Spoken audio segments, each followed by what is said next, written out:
Now let's look at a little more detail in a couple of different ways where we can actually create smart objects. Now, some of them ways happen automatically. You don't have to do anything. Others, it's your choice. So let's, as an example, say I want to add a photograph to this background that I've created. So I'm going to use Mini Bridge, and I'll first of all do it kind of the traditional, normal way we would do it in Photoshop. I'll open this stock photo as a separate document, take my Move tool, drag and drop it over, and it comes in as a separate layer. Now, at this point, I could just leave it as it is as a layer, but here's an example where if I thought I might want to transform this and resize it and do all those things and not worry about what if I change my mind, then one of the options would be right away to take this layer, right or control click on it, and choose Convert to Smart Object. The indication that this has happened is this little symbol right on the corner of it. Tells me this is a smart object.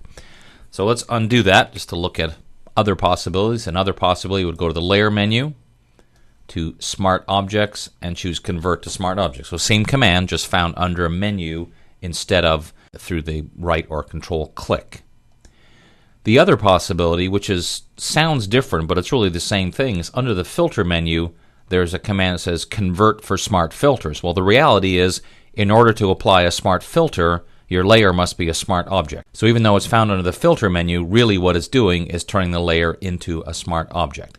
Now, once again, I could do whatever I wanted in terms of transforming, and then later on realize that I want to put it back the way it was. I can resize it again. And if I want to do things like change the color, as we saw earlier, I would double-click to edit the original. Notice that in my case, the original document is still open because I didn't close it, but this is one that actually says layer1.psb, which is your indication this is the smart object that's linked to the original. So in this case, for example, I could close the original. Now if I make some change to it, for example, once again, let's just do hue saturation. Change the hue a little bit, close it, and save it, then you'll see it updates here. So how else can we make a smart object? Well, here's another possibility, and this is actually a very good one if you know right away that when you bring a photograph in, you want to automatically make it a smart object. In Mini Bridge, I've got my image selected, but instead of just double-clicking on it, I come here to the Tools menu and choose Place in Photoshop. Now it says Place in Photoshop, but imagine it says Place in the current document in Photoshop, because that's really what it means. Now when I do that, you'll see it comes in. The difference is it comes in with these handles, so I can either resize it right at this point or just right away hit Enter, and then it becomes a smart object. So that's another possibility.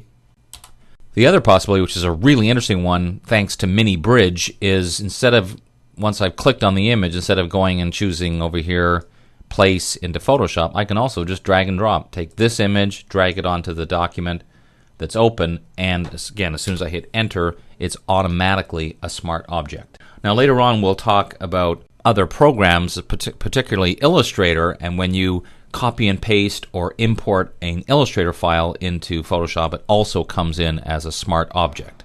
But here's the other possibility, and this is really interesting. Remember that document I had originally open. Let's open it again, this smartphone PSD. It has a variety of layers in it.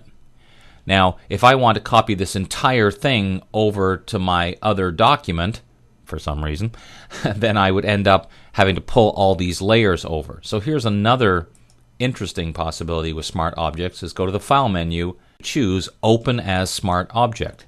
Then we go and find the file that we've created, but the difference is when we open it, it's going to open as looks like a document. Now I can drag and drop this whole thing over here and can do all my things we mentioned before, like free transform and do all that kind of stuff. So we're creating some very, very odd cell phone ad, I suppose.